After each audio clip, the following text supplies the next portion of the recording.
রাজনীতি এ যেন দাবার খেলা, আর সেই খেলায় সবচেয়ে বড় চালটা পড়ে গেল এখনই। ইসরায়েলের প্রধানমন্ত্রী বেনিয়ামিন নেতানিয়াহু, যিনি এতদিন দাবার রাজার মতো সিংহাসনে ছিলেন, আজ তিনি চেকমেটের মুখে। মাত্র একদিনেই পাল্টে গেল খেলার পুরো চিত্র। কারণ দীর্ঘদিনের বিশ্বস্ত মিত্ররা এবার মুখ ফিরিয়ে নিয়েছে। তারা আর নেতানিয়াহুর সঙ্গে থাকতে চায় না। তাই রাজনৈতিক মঞ্চে এখন একা নিঃসঙ্গ দুর্বল নেতানিয়াহু যেন গাইছেন কেন চলে গেলে দূরে, ভাষায় মরে সুরে। যে নেতানিয়াহু সবসময় চাল দিতেন, আজ তিনি হয়েছেন শেষ চালের শিকার। নেতানিয়াহু কি পারবেন টিকে থাকতে, নাকি হার মানবেন? দাবার রাজনীতিতে কি এবার সত্যি নেতানিয়াহুর গেম ওভার? ইসরায়েলের রাজনীতিতে আবারও বড়সড় ভূমিকম্প।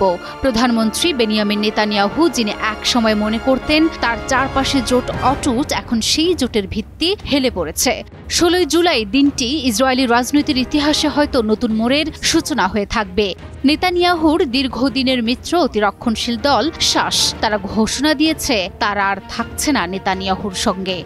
ফলে কি দাঁড়ালো জানেন? 120 আসনের কনেসেটে নেতানিয়াহুর জোটের আসন সংখ্যা এখন মাত্র 50, অর্থাৎ তিনি এখন স্পষ্ট সংখ্যালঘু অবস্থানে। আর তাই শাস দলের চাঞ্চল্যকর পদত্যাগে কেঁপে উঠেছে নেতানিয়াহুর জোট সরকার। শাস দলের নেতানিয়াহুকে ছেড়ে যাওয়ার পেছনের কারণ একটি বিতর্কিত আইন। ইসরায়েলের এক প্রস্তাবিত আইনে বলা হচ্ছে অতিরক্ষণশীল ইহুদি ধর্মীয় ছাত্রদের সেনা নিয়োগে ব্যাপক ছাড় দেয়া হবে। আর তাতেই রেগে লাল হয়ে যায় শাস, ছেড়ে দেয় নেতানিয়াহুকে। তবে এখানেই শেষ নয়। এই ঘটনার আগেই জোট ছাড়ে আরও একটি শক্তিশালী শরিক ইউনাইটেড টোরা জুডাইজম। একই আইন, একই ক্ষোভে তারা জোট ছাড়ে। ফলে মাত্র কয়েকদিনের ব্যবধানে দুইটি গুরুত্বপূর্ণ মিত্র হারিয়ে নেতানিয়াহু পড়েছেন গভীর রাজনৈতিক অনিশ্চয়তায়। এখন প্রশ্ন, এই কি নেতানিয়াহুর পতনের শুরু?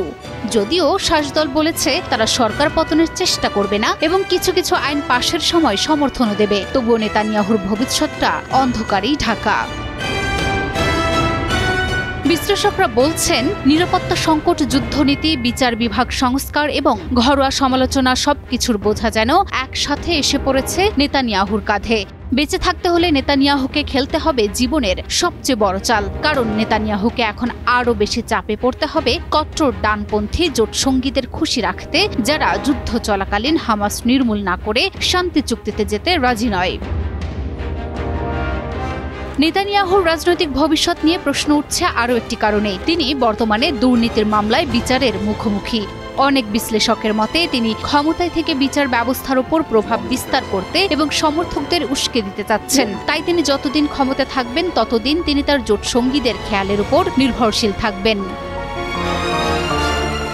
তবে নেতানিয়াহুর দল লিকুদ এখনও শাসের পদত্যাগ নিয়ে আনুষ্ঠানিকভাবে কোনো মন্তব্য করেনি। তবে যদি শীঘ্রই কোনো সমঝোতা না হয়, তাহলে যখন কনেসেট আবার অধিবেশন বসবে, তখন নতুন নির্বাচন ডাকার জোর সম্ভাবনা তৈরি হতে পারে। যদিও বর্তমানে নির্বাচন 2026 সালের অক্টোবর মাসে নির্ধারিত রয়েছে।